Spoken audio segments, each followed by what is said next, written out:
Good morning, Little Masters, and welcome to today's Tolkien Times. I'm the Man of the West, also from the Prancing Pony podcast. Welcome back to the Series 5 experiment known as First Age Fridays. We're diving deep into the First Age this series, continuing our readings through one of the most moving stories in all the Legendarium. Now, last week, we finished up Canto 2 with the unfortunate Gorlim the Unhappy.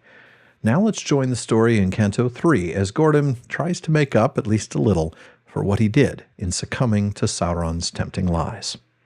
Dark from the north now blew the cloud, the winds of autumn cold and loud hissed in the heather, sad and grey. Iluin's mournful water lay.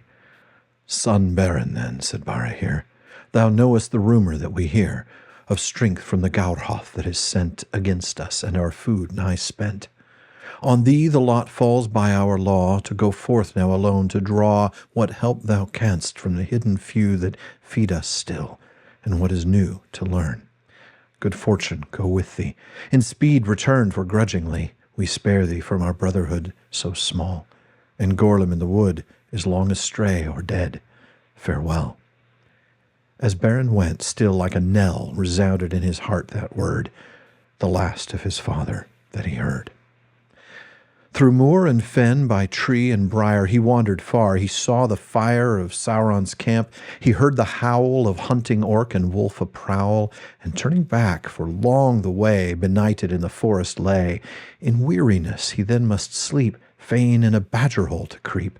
And yet he heard, or dreamed it so, nearby a marching legion go, with clink of mail and clash of shields, up towards the stony mountain fields.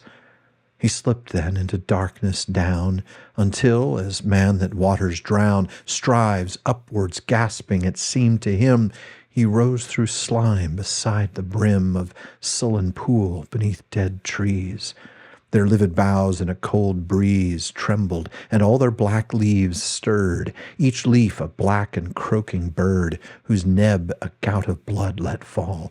He shuddered, struggling thence to crawl through winding weeds, when far away he saw a shadow faint and grey gliding across the dreary lake. Slowly it came, and softly spake. "Gorlim I was, but now a wraith of will defeated, broken faith, traitor betrayed. Go, stay not here, awaken, son of Barahir, and haste, for Morgoth's fingers close upon thy father's throat. He knows your trysts, your paths, your secret lair." Then he revealed the devil's snare in which he fell and failed, and last, begging forgiveness, wept and passed out into darkness. Beren woke, leapt up as one by sudden stroke with fire of anger filled. His bow and sword he seized, and like the roe, hotfoot o'er rock and heath, he sped before the dawn, ere the next night fled. To Iluin at last he came, as the red sun eastward rose in flame. But Iluin was red with blood, red were the stones and trampled mud. Black in the birches sat a row the raven and the carrion crow. Wet were their nebs, and dark the meat that dripped beneath their griping feet. There Beren laid his father's bones in haste beneath a cairn of stones. No graven rune nor word he wrote o'er Barahir, but thrice he smote the topmost stone, and thrice aloud he cried his name. "Thy death," he vowed, "I will avenge, yea, though my fate should lead at last to Angban's gate." And then he turned and did not weep, too dark his heart, the wound too deep. Out into night as cold as stone, loveless, friendless, he strode alone. A hunter's lore he had no need the trail to find. With little heed his ruthless foe, secure and proud, marched north away with blowing loud of brazen horns their lord to greet, trampling the earth with grinding feet. Behind them, bold but wary went now Beren, swift as hound on scent, until, beside a darkling well where Rivil rises from the fell down into Sarek's reeds to flow, he found the slayers, found his foe. From hiding on the hillside near, he marked them all, though less than fear, too many for his sword and bow to slay alone. Then crawling low as snake in heath, he nearer crept. There many weary with marching slept, but captains, sprawling on the grass, drank, and from hand to hand let pass their booty, begrudging each small thing raped from dead bodies.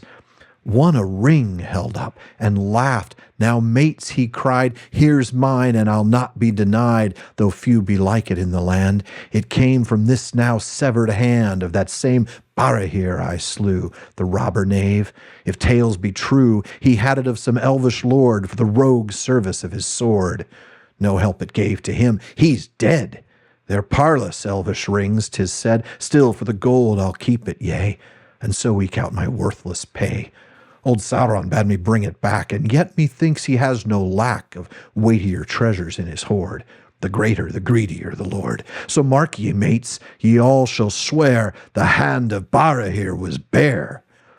And as he spoke, an arrow sped from tree behind, and forward dead, choking he fell with barb in throat. With leering face the earth he smote. Some powerful moments in today's reading. First we get what will end up being the farewell between Beren and his father Barahir, though they don't know it. It is heartbreaking. But it's also clear that had Beren still been with the outlaws when the enemy arrived, he would be dead too. Gorlim gives him the news in a dream and acknowledges what he'd done. The line of "will defeated, broken faith, traitor, betrayed." And it is a sad end for Gorlim, but obviously it's a sadder end for Barahir and his men, really. The reality that awaits Beren upon his arrival at Ailuin is brief, thankfully. But boy, it is suggestively gruesome, isn't it? Oh, I don't need to read those lines again. And then there's that powerful moment when Beren lays his father to rest. He doesn't write anything on the stones. He doesn't carve any runes. He doesn't even cry. He just hits the stone, crying out his name 3 times before vowing vengeance. And then off he goes to find the people, the men, not even orcs, who murdered his father and the rest of the outlaws.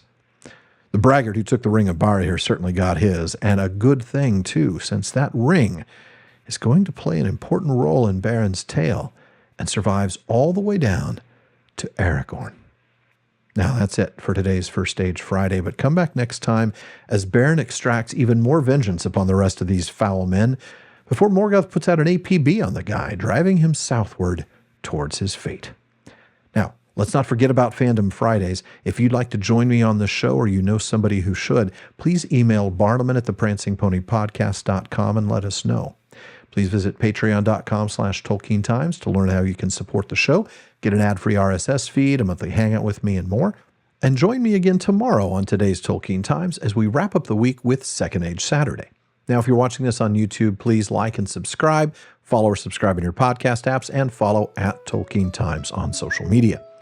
Finally, as Faramir says, go with the goodwill of all good men.